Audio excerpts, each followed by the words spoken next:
Hi అండి, నమస్తే.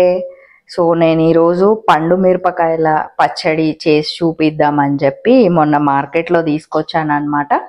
ఇవన్నీ ఒక 1 kg కొలతతో చూపిస్తున్నాను. ఒకసారి చూడండి, పండు మిరపకాయలు ఎంత బాగున్నాయి కదా, రెడ్ కలర్ మంచిగా.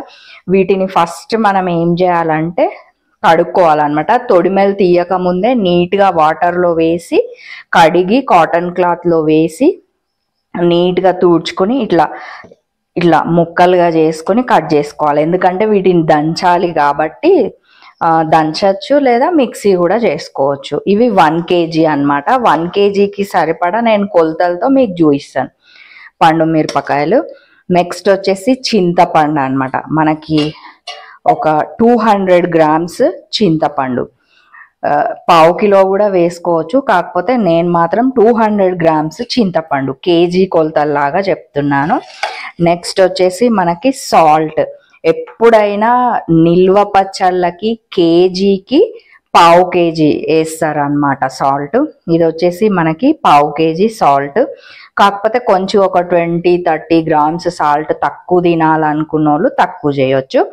నెక్స్ట్ వచ్చేసి మనకి వెల్లుల్లి అన్నమాట. మంచిగా ఎంత ఫ్రెష్గా ఉన్నాయి చూడండి. వెల్లుల్లి మంచిగా ఇట్లా కట్ చేసి మనం దాంతో పాటే మిక్సీ చేయాలి.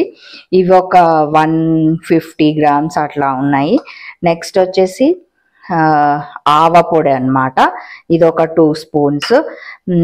జీలకర్ర మెంతం పొడి, ఇంకా పచ్చిదే జీలకర్ర. ఇది వచ్చేసి మనకి పసుపు అన్నమాట.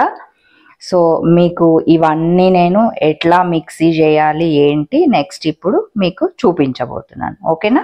సో నెక్స్ట్ మనం దీంట్లో ఫస్ట్ ఆఫ్ ఆల్ ఏం చేశానంటే ఇట్లా చింతపండు, వెల్లుల్లి, సాల్ట్ ఈ 3 వేసుకున్నాను.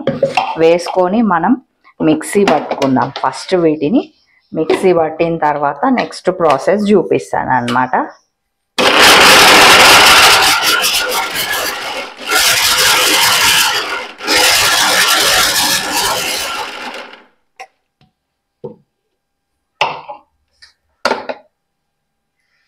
ఇట్లా అయిందన్నమాట ఇది. నెక్స్ట్ చింతపండు తర్వాత పండు మిర్చి వేసేసి జీలకర్ర వేసిన దీన్ని కూడా మనం ఒకసారి మిక్సీ చేసుకుందాం. సో మనం ఇందాక మిక్సీలో అదంతా మిశ్రమాన్ని వేసి మిక్సీ పట్టేసాం కదా, చూడండి ఎంత బాగా అయిందో, మంచిగా రెడ్ కలర్. దీన్ని ఏం చేయాలంటే మనం మంచిగా ఒక గాజు సీసాలో నిల్వ పెట్టుకోవాలి. దయచేసి ప్లాస్టిక్ డబ్బాలలో మాత్రం నిల్వ పెట్టకండి. ఎందుకంటే మెయిన్గా క్యాన్సర్ కారకాలు వచ్చేది ప్లాస్టిక్ వల్లనే అని చాలా అధ్యయనాలు చెప్తూనే ఉన్నారు. సో కంపల్సరీ మీరు తప్పకుండా గాజు సీసాలో మాత్రమే నిల్వ పెట్టుకోండి, ఓకేనా మరి. ఓకే మరి, బాయ్.